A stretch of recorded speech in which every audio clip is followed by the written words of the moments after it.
ഇസ്ലാമിക ചരിത്രത്തിൽ നോക്കിയാൽ ഒരുപാട് മഹാപണ്ഡിതന്മാരെ നമുക്ക് കാണാൻ കഴിയും. ഇമാം ബുഖാരിയെ പോലെ, ഇമാം ഷാഫിയെ പോലെ, അബൂ ഹനീഫയെ പോലെ, മാലിക്കിനെ പോലെ, അഹ്മദ് ബിൻ ഹംബലിനെ പോലെ റഹിമഹുമുല്ലാഹു ജമീഅൻ ഇങ്ങനെ ഒരുപാട് പണ്ഡിതന്മാരെ കാണാൻ കഴിയും. അവരൊക്കെ ഇസ്ലാമിന് വേണ്ടി ഒരുപാട് ത്യാഗങ്ങൾ സഹിച്ചിട്ടുണ്ട്, സേവനങ്ങൾ ചെയ്തിട്ടുണ്ട്, അറിവിൻ്റെ മാർഗത്തിൽ ഒരുപാട് സംഭാവനകൾ ചെയ്തിട്ടുണ്ട്. അവർക്കൊക്കെ നാളെ അള്ളാഹു സുബ്ഹാനഹു വ തആല ഖിയാമത്ത് നാളിൽ വലിയ പ്രതിഫലം നൽകും. എന്നാൽ നാം ഒന്ന് ആലോചിച്ച് നോക്കിയാൽ ഈ പറഞ്ഞ മഹാന്മാരൊക്കെ നാളെ അള്ളാഹുവിൻ്റെ മുന്നിൽ പ്രതിഫലം വാങ്ങാൻ വേണ്ടി പോയി നിൽക്കുന്ന സമയത്ത് അവരെക്കാൾ ഒരു സഫ് മുന്നിലായിട്ട്, ഒരു പടി മുന്നിലായിട്ട് കുറച്ച് പാവങ്ങൾ, കുറച്ച് ആണുങ്ങളും പെണ്ണുങ്ങളും ഇവരെക്കാൾ കൂടുതൽ പ്രതിഫലം വാങ്ങാൻ വേണ്ടി ക്യൂ നിൽക്കുന്നതായി നമുക്ക് കാണാൻ സാധിക്കും. ആരാണെന്നറിയോ?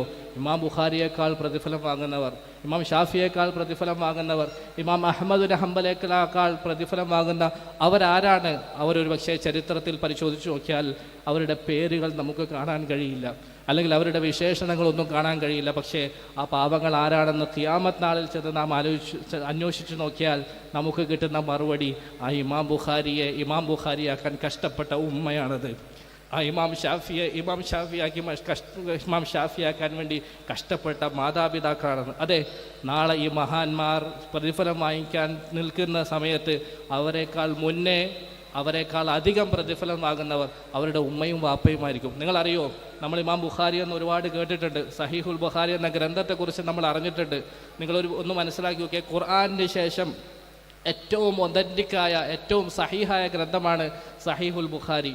ചരിത്രത്തിൽ കാണാം, നിങ്ങൾക്കറിയോ എന്നറിയില്ല, ഈ ഇമാം ബുഖാരി റഹിമഹുല്ല ജനിക്കുമ്പോൾ അന്ധനായിട്ടാണ് ജനിച്ചത്, കണ്ണ് കാണാത്ത ആളായിട്ടാണ് ജനിച്ചത്. അദ്ദേഹത്തിൻ്റെ 2 കണ്ണിനും ജനിക്കുമ്പോൾ കാഴ്ച ഉണ്ടായിരുന്നില്ല.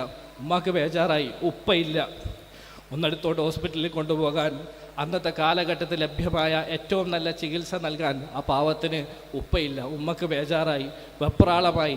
ബുഖാരി എന്ന് പറഞ്ഞാൽ നിങ്ങൾക്കറിയോ, മക്കയിലോ മദീനയിലോ ഉള്ള സ്ഥലമല്ല, അങ്ങ് റഷ്യയിലുള്ള ബുഖാറ എന്ന സ്ഥലത്താണ് ഇമാം ബുഖാരി ജനിക്കുന്നത്. പക്ഷേ ഒരാൺകുട്ടിയാണെന്ന് അറിഞ്ഞത് മുതൽ ദീനിനു വേണ്ടി സേവനം ചെയ്യുന്ന, ദീനിൻ്റെ ഇൽമു പഠിക്കുന്ന വലിയൊരു പണ്ഡിതനാക്കണമെന്ന് അടങ്ങാത്ത ആഗ്രഹം ഈ ഉമ്മക്കുണ്ടായിരുന്നു. പക്ഷേ ജനിച്ചു വന്ന് നോക്കുമ്പോൾ കുഞ്ഞിന് കണ്ണ് കാണുന്നില്ല.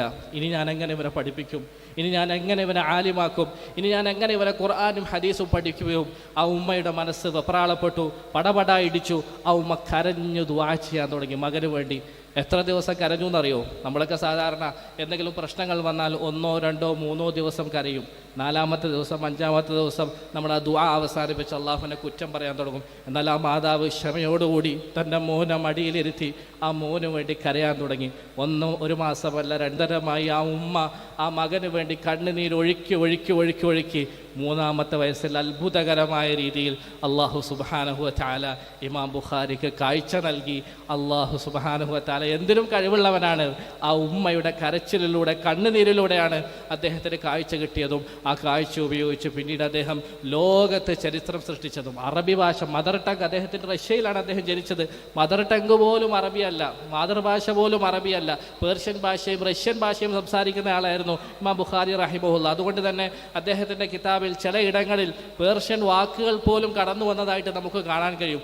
അങ്ങനെയുള്ള ഒരു കുട്ടി വളർന്നു വലുതായപ്പോൾ ആ കുട്ടിയുടെ പിന്നിൽ ഒരു മാതാവിൻ്റെ കണ്ണുനീര് അകമ്പടിയായി വന്നപ്പോൾ സുബ്ഹാനല്ലാഹ്, ലോകത്ത് മുസ്ലിം ലോകം മുഴുവനും ഒരു അഭിപ്രായ വ്യത്യാസവും ഇല്ലാതെ അംഗീകരിക്കുന്ന പരിശുദ്ധ ഖുർആന് ശേഷം ഏറ്റവും ഒതന്റിക്കായ ഗ്രന്ഥമായ സഹീഹുൽ ബുഖാരി എന്നൊരു മഹാസേവനം ഈ സമൂഹത്തിന് സമർപ്പിച്ചുകൊണ്ട് അള്ളാഹുവിൻ്റെ അടുക്കൽ വലിയ സ്വീകാര്യതക്ക് അർഹനാകാൻ വേണ്ടി ആ ഉമ്മക്ക് സാധിച്ചു.